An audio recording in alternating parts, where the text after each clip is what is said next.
সূরা আল ফিলের প্রথম আয়াতটা শুরুই হয় একটা প্রশ্ন দিয়ে, আলাম তারা, মানে আপনি কি দেখেননি? এই প্রশ্নটা যেন আমাদের সবাইকে ঘটনার একজন সাক্ষী বানিয়ে দেয়। আর এখান থেকেই আমরা আজকের আলোচনার গভীরে যাব। আমাদের আজকের বিষয় কোরআনের একটি ছোট কিন্তু অত্যন্ত শক্তিশালী সূরা, সূরা আল ফিল। আমাদের হাতে বিভিন্ন তাফসির, ঐতিহাসিক বর্ণনা আর ভাষাগত বিশ্লেষণের কিছু নির্ভরযোগ্য সূত্র আছে।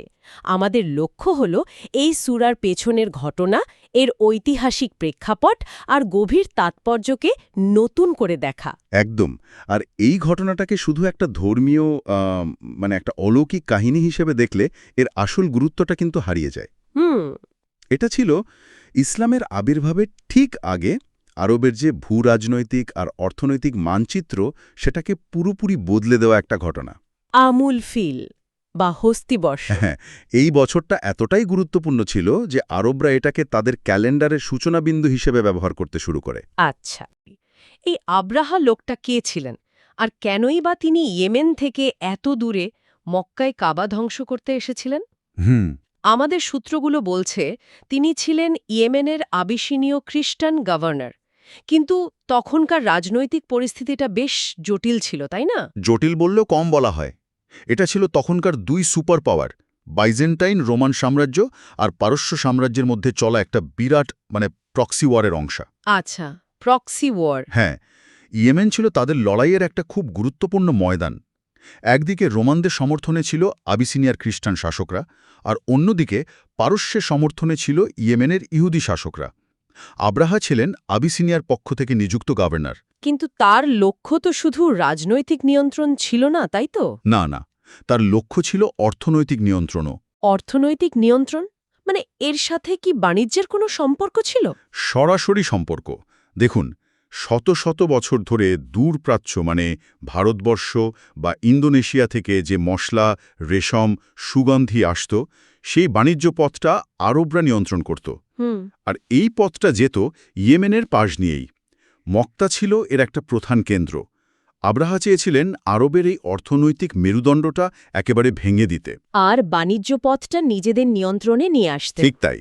তার পরিকল্পনা ছিল মক্কার ধর্মীয় আর অর্থনৈতিক গুরুত্ব দুটোই চিরতরে মুছে দেওয়া। আর সেই পরিকল্পনারই একটা বড় অংশ ছিল ইয়েমেনের রাজধানী সানাতে একটা বিশাল জমকালো গির্জা বানানো।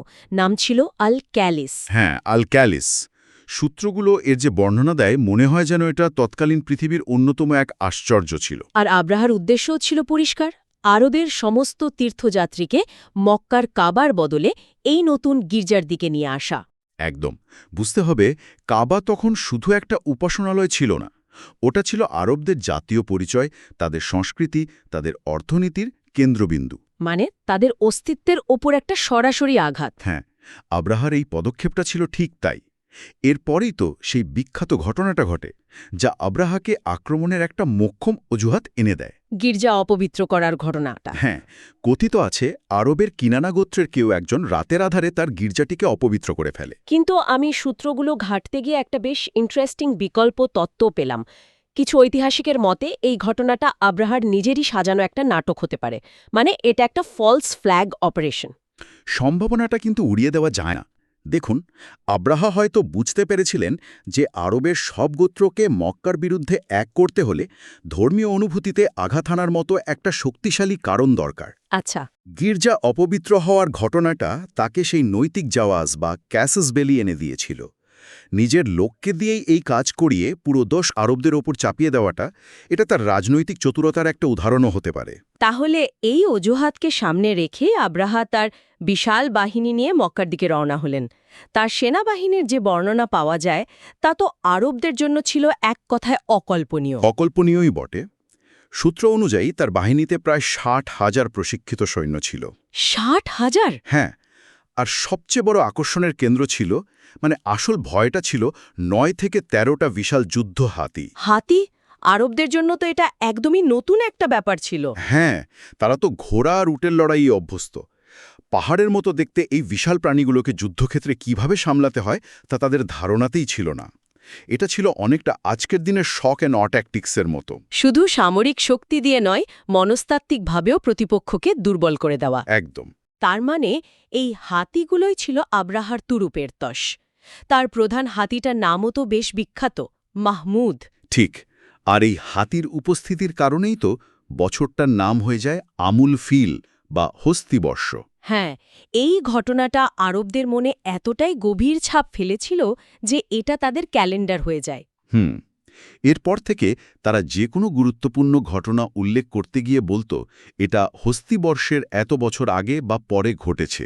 যেমন ধরুন, বলা হয় নবী মোহাম্মদ সাল্লাল্লাহু আলাইহি ওয়াসাল্লামের জন্ম হয়েছিল এই হস্তিবর্ষেই। আচ্ছা, আব্রাহার বাহিনী যখন মক্কার উপকণ্ঠে পৌঁছাল, তখন তারা কুরাইশদের নেতা আব্দুল মুত্তালিবের প্রায় ২০০ উট লুট করে নেয়। হ্যাঁ। এরপর আব্রাহা আর আব্দুল মুত্তালিবের মধ্যে সেই বিখ্যাত কথোপকথনটি হয়। আব্রাহা হয়তো ভেবেছিলেন কুরাইশ নেতা কাবা রক্ষার জন্য কাকুতি মিনতি করবেন, কিন্তু আব্দুল মুত্তালেব যা করলেন তা ছিল একেবারেই অপ্রত্যাশিত। তিনি কাবার কথা না বলে নিজের উটগুলো ফেরত চাইলেন। ঠিক। আব্রাহা তো রীতিমতো অবাক, কিছুটা তাচ্ছিল্যের সাথেই তাকে বলেছিলেন, আমি যখন তোমাকে দেখলাম তোমার ব্যক্তিত্বে মুগ্ধ হয়েছিলাম, কিন্তু এখন তোমার কথা শুনে আমার সব শ্রদ্ধা চলে গেল। আমি তোমাদের ইবাদতের ঘর ভাঙতে এসেছি, আর তুমি কিনা নিজের উটের কথা বলছো। এর জবাবেই আব্দুল মুত্তালিব সেই অমর উক্তিটি করেছিলেন। হ্যাঁ, তিনি বলেছিলেন, উটগুলোর মালিক আমি, তাই আমি সেগুলো ফেরত চাইতে এসেছি। আর ওই ঘরের, কাবা, একজন মালিক আছেন, তিনিই তা রক্ষা করবেন। কিন্তু এটা কি একটু অদ্ভুত নয়? মানে, কুরাইশদের নেতা হিসেবে তার তো প্রথম দায়িত্ব ছিল কাবা আর তার জনগণকে রক্ষা করা। নিজের উটকে অগ্রাধিকার দেওয়াটা কি এক ধরনের দায়িত্বজ্ঞানহীনতা মনে হতে পারে না? এটা একটা খুবই গুরুত্বপূর্ণ প্রশ্ন। বাইরে থেকে দেখলে হয়তো তাই মনে হতে পারে, কিন্তু এর ভেতরে ছিল অসাধারণ প্রজ্ঞা আর গভীর বিশ্বাস। আচ্ছা। আব্দুল মুত্তালেব বাস্তববাদী ছিলেন। তিনি জানতেন আব্রাহার ৬০,০০০ সৈন্য আর হাতির সামনে তার কয়েকশো লোকের প্রতিরোধ করাটা আত্মহত্যার শামিল। তিনি সামরিকভাবে লড়াই করার কোনো চেষ্টাই করেননি। পরিবর্তে তিনি পুরো বিষয়টা সেই শক্তির উপর ছেড়ে দিয়েছেন, যার ঘরকে রক্ষা করার দায়িত্ব তারই। এটা ছিল অসহায়তার চূড়ান্ত মুহূর্তে বিশ্বাসের এক চরম বহিঃপ্রকাশ। তিনি আব্রাহাকে বুঝিয়ে দিয়েছিলেন যে তুমি আমার মতো এক নশ্বর মানুষের মুখোমুখি নও, তুমি এই ঘরের মালিকের মুখোমুখি হতে যাচ্ছ। ঠিক তাই। এটা আসলে অবাক করার মতো, বিশেষ করে যখন আমরা ভাবি যে তখন কাবার ভেতরে ৩৬০টা মূর্তি ছিল। হ্যাঁ, এবং কুরাইশরা প্রকাশেই মূর্তিপূজা করত। কিন্তু এমন এক চরম সংকটে, যখন তাদের অস্তিত্বই বিলীন হওয়ার পথে, তখন তারা কিন্তু সেই মূর্তিগুলোর কাছে সাহায্য চায়নি। তারা সরাসরি এক আল্লাহর কাছে কাবা রক্ষার জন্য প্রার্থনা করেছিল। এটাই এই ঘটনার অন্যতম বিস্ময়কর দিক। সূত্রগুলো বলছে আব্দুল মুত্তালিব এবং অন্যান্য কুরাইশ নেতারা কাবার দরজার কোড়া ধরে কেবল এক আল্লাহর কাছেই কান্নাকাটি করে সাহায্য চেয়েছিলেন। তার মানে জাহেলিয়াতের গভীর অন্ধকারেও তাদের চেতনায় এক সর্বশক্তিমান সৃষ্টিকর্তার ধারণাটা টিকেছিল। ছিল। বিপদের মুহূর্তে তাদের ভেতরের সেই একত্ববাদী বিশ্বাসই বেরিয়ে আসত। কিছু সূত্রে এমনও বলা হয়েছে, এই অলৌকিক ঘটনার পর প্রায় ১০ বছর পর্যন্ত কুরাইশরা এতটাই প্রভাবিত হয়েছিল যে তারা কেবল এক আল্লাহরই উপাসনা করেছিল। তাহলে এই অলৌকিক ঘটনাটা সাময়িকভাবে হলেও মক্কার শিরককে প্রায় মুছে ফেলেছিল? হ্যাঁ, সাময়িকভাবে। তাহলে এবার আমরা ঘটনার সেই চূড়ান্ত মুহূর্তে চলে আসি। আব্রাহার বাহিনী মক্কার ঠিক বাইরে মুহাসসার উপত্যকায়, যা মুজদালিফা ও মিনার মধ্যবর্তী একটি স্থান, পৌঁছানোর পর সেই অবিশ্বাস্য ঘটনাটা ঘটে। হ্যাঁ, আব্রাহার নির্দেশে তার প্রধান হাতি মাহমুদকে কাবার দিকে চালনা করার চেষ্টা করা হলো, কিন্তু হাতিটা হঠাৎ হাঁটু গেড়ে মাটিতে বসে পড়ল। হ্যাঁ, তাকে উত্তর দক্ষিণ পূর্ব দিকে মুখ করে চালনার চেষ্টা করলে সে দৌড়াতে শুরু করে, কিন্তু কাবার দিকে তার মুখ ফেরানো মাত্রই সে আবার বসে পড়ে। কোনোভাবেই তাকে কাবার দিকে এক কদমও এগোনো যাচ্ছিল না। আর ঠিক তখনই আকাশের চিত্রপট বদলে যেতে শুরু করে। একদম। সূরায় যেভাবে বলা হয়েছে, ঝাঁকে ঝাঁকে পাখি উড়ে আসে। কোরআনে ব্যবহৃত শব্দটি হল আবাবিল। এখানে একটা সাধারণ ভুল ধারণা আছে, তাই না? অনেকেই মনে করেন আবাবিল বুঝি কোনো বিশেষ প্রজাতির পাখির নাম। ঠিক বলেছেন, কিন্তু ভাষাতাত্ত্বিক সূত্রগুলো এবং প্রায় সকল মুফাসসির একমত যে আবাবিল কোনো পাখির নাম নয়। এটা একটা আরবি শব্দ যার অর্থ হল ঝাঁকে ঝাঁকে, দলে দলে, বা ইংরেজিতে যাকে বলে ফ্লক্স। আচ্ছা, ঝাঁকে ঝাঁকে। হ্যাঁ, এগুলো ছিল ছোট আকারের, আগে কখনো না দেখা কিছু পাখি, যারা সমুদ্রের দিক থেকে উড়ে এসেছিল। আর তাদের আক্রমণের পদ্ধতি ছিল আরও বেশি বিস্ময়কর। প্রতিটি পাখির কাছে 3টি করে ছোট পাথর বা কঙ্কর ছিল, একটা ঠোঁটে আর 2টো পায়ে। এই পাথরকে কোরআনে বলা হয়েছে সিজ্জিল। হুম। এই সিজ্জিল আসলে কি ছিল? সিজিল শব্দটার উচ্ছনীয় ভাষাবিদদের মধ্যে দারুণ আলোচনা আছে। কেউ কেউ মনে করেন এটা ফার্সি শব্দ শাং মানে পাথর আর গিল মানে কাদা, এই দুটোর আরবি রূপ। সাংগিল থেকে সিজিল। হ্যাঁ, যার সম্মিলিত অর্থ দাঁড়ায় পাথর, কাদা বা পোড়ামাটির শক্ত কঙ্কর। বর্ণনা অনুযায়ী এগুলো ছিল আকারে মটরশুঁটি বা মসুর ডালের দানার মতো, কিন্তু এই ছোট কঙ্করের আঘাত ছিল কল্পনাতীতভাবে বিধ্বংসী। কতটা বিধ্বংসী? সূত্রগুলো এর প্রভাব সম্পর্কে কি বলে? বর্ণনাগুলো পড়লে গায়ে কাঁটা দেয়। বলা হয়েছে যার শরীরে এই কঙ্কর আঘাত করত তার মাংসপেশি খসে পড়তে শুরু করত, মানে তাদের শরীরে এক ধরনের মারাত্মক চর্মরোগ বা সংক্রমণের সৃষ্টি হতো, যা ভেতর থেকে তাদের গলিয়ে দিত। কোরআনের ভাষায় তারা হয়ে গিয়েছিল ভক্তিত তৃণ বা চর্বিত ভুসির মতো। ক্যাসপিন মাকুলের মতো। হ্যাঁ, চর্বিত ভুসি। এই উপমাটা খুবই শক্তিশালী। এর মানে কি দাঁড়ায়? এর মানে হল গবাদি পশু কোনো শস্য খাওয়ার পর যেমন চিবানো, ছিন্নভিন্ন আর মূল্যহীন খড়কুটো পড়ে থাকে, আচ্ছা। 60,000 সৈন্যের সেই বিশাল বাহিনীর অবস্থাও ঠিক তেমন হয়েছিল। তাদের অহংকার, শক্তি, পরিকল্পনা সবকিছুই মুহূর্তের মধ্যে ধুলোয় মিশে গিয়েছিল। আর আব্রাহার কি হয়েছিল? আব্রাহার নিজেরও করুণ পরিণতি হয়। সে কোনোভাবে পালিয়ে সানাতে পৌঁছাতে পারলেও সেখানে তার শরীরের অঙ্গ-প্রত্যঙ্গ এক এক করে খসে পড়ে এবং অত্যন্ত কষ্টদায়ক মৃত্যু হয়। আর এই পুরো অবিশ্বাস্য ঘটনাটা ঘটছে সেই একই বছরে যে বছর নবী মোহাম্মদ সাল্লাল্লাহু আলাইহি ওয়াসাল্লাম জন্মগ্রহণ করেন। এই যোগসূত্রটা তো কাকতালীয় হতে পারে না। একেবারেই না।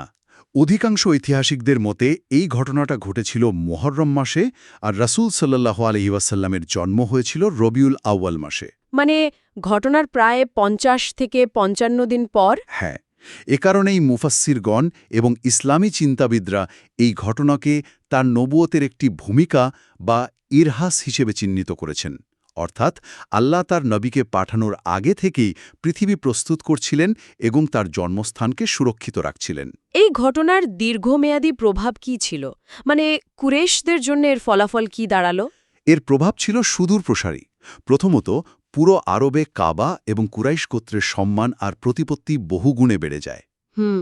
আরবরা বিশ্বাস করতে শুরু করে যে কুরাইশরা হল আহলুল্লাহ বা আল্লাহর ঘরের লোক, এবং কাবা সরাসরি ঐশ্বরিক সুরক্ষায় রয়েছে।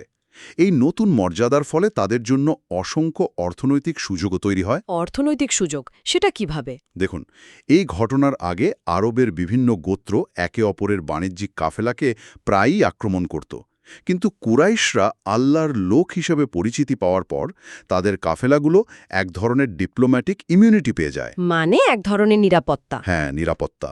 কেউ আর তাদের আক্রমণ করার সাহস করত না।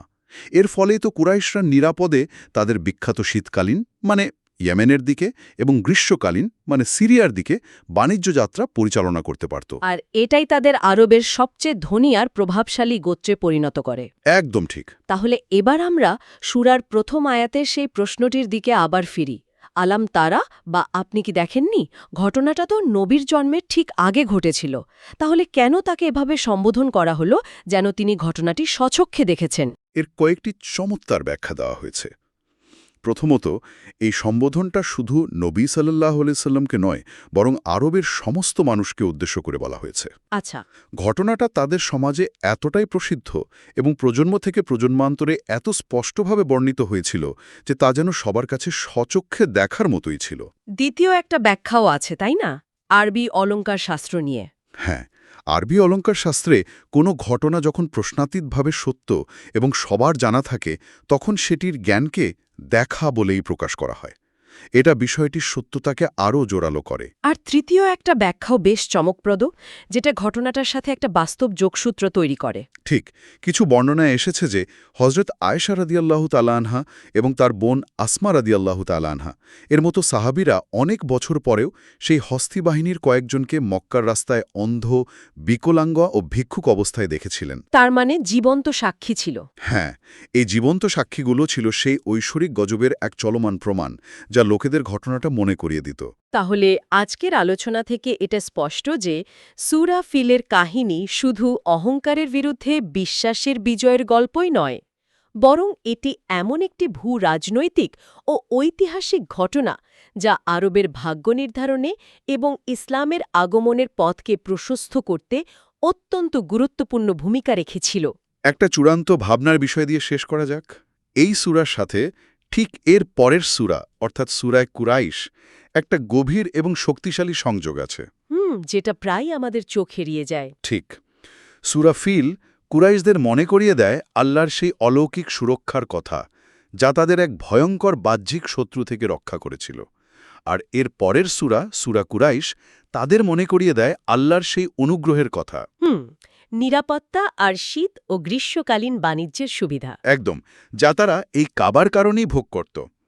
এই দুটো সূরা মিলে কুরাইশদের সামনে একটা শক্তিশালী প্রশ্ন তৈরি করে। কি সেই প্রশ্ন? প্রশ্নটা হলো যে আল্লাহ তোমাদের আব্রাহার মতো বহিরাগত শক্তির হাত থেকে রক্ষা করেছেন এবং এত সুযোগ সুবিধা দিয়ে সম্মানিত করেছেন, সেই আল্লাহ তোমাদের সঙ্গে কি করতে পারেন যদি তোমরা নিজেরাই তোমাদের মধ্য থেকে আসা তার চূড়ান্ত বার্তা এবং তার রাসূলকে প্রত্যাখ্যান করো। বাহ! এই দৃষ্টিকোণ থেকে দেখলে এটি শুধু একটি ঐতিহাসিক কাহিনী থাকে না, বরং এটি হয়ে ওঠে এক চিরন্তন সতর্কবার্তা।